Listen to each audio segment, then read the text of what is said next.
문재인 대통령이 윤석열 검찰총장을 직접 거명하며 신뢰받는 권력기관이 될 수 있는 방안을 조속히 마련해 제시하라고 지시한 지 하루 만인 오늘 오후 대검이 관련 대책을 전격 발표했습니다. 앵커 브리핑입니다. 대검이 검찰개혁안 발표 관련해 당장 시행하겠다고 밝힌 것은 세 가지입니다. 대검은 먼저 서울중앙지검 등 3개 검찰청을 제외하고 전국의 모든 검찰청에 설치된 특수부를 폐지하겠다고 밝혔습니다. 대검은 이와 함께 검찰 영향력 확대와 권력기관화라는 비판이 지속적으로 제기되어 온 검찰 밖의 외부기관 파견 검사를 전원 복귀시켜 형사부와 공판부에 투입하여 민생범죄를 담당케 하겠다고 발표했습니다. 대검은 아울러 현재 진행 중인 관련 규정 개정 절차를 기다리지 말고 개정안 취지대로 검사장 전용 차량 이용 중단 조치를 취하겠다고 밝혔습니다. 구체적 개혁 방안을 마련하기에 앞서 이 같은 조치들을 먼저 시행하고 이를 위해 윤석열 검찰총장이 해당 조치를 즉각 시행하거나 관계기관에 시행을 요청하도록 지시했다고 대검은 설명했습니다.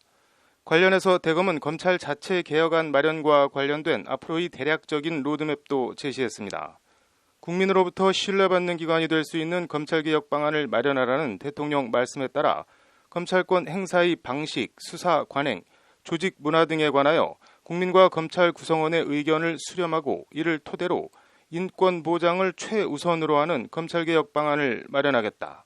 이를 위해 각급 검찰청 간부들과 인권보호관, 인권전담검사를 중심으로 변호사단체, 시민사회단체, 언론인, 인권단체, 교정당국자, 인신구속 담당 경찰관 등으로부터 의견을 폭넓게 경청하고 소통하겠다.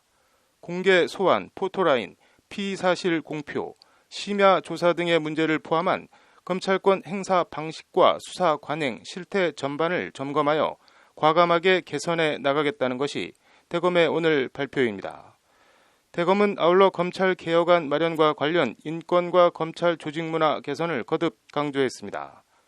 평검사, 여성검사, 형사공판부 검사, 수사관, 실무관 등 전체 구성원을 대상으로 수사, 공판, 형집행 절차 전반에 걸쳐 보다 내실 있는 인권 보장이 이루어지는 업무 수행 방식을 만들어 나가겠다. 기수, 서열에서 탈피한 수평적 내부 문화를 조성하는 등 국민이 원하는 바람직한 개혁을 추진하겠다고 대검은 밝혔습니다.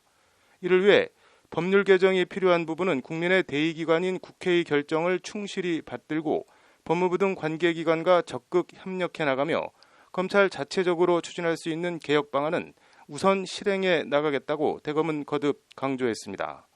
오늘 대검 발표에 대해 법무부는 대검찰청의 요청사항을 적극 반영하고 검찰과 협의하여 국민이 원하는 바람직한 검찰개혁 추진에 최선을 다하겠다는 원론적인 입장을 밝혔습니다.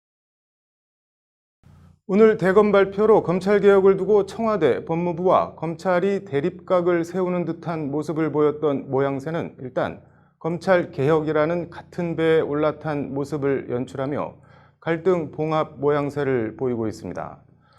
서울중앙지검 특수부를 제외한 기타 지검이나 지청 특수부 폐지라는 대검의 오늘 발표. 대검 중수부가 사라진 마당에 검찰 특수수사와 인지수사의 본산이 지금 과연 어디일까요? 검찰의 힘과 권력이 과연 어디서 나오고 있는 것일까요? 소나기는 피하고 보라는 말이 있고 살을 주고 뼈를 취한다는 말도 있습니다. 대검의 오늘 검찰개혁안 발표를 보며 문득 든 생각입니다. 앵커 브리핑이었습니다.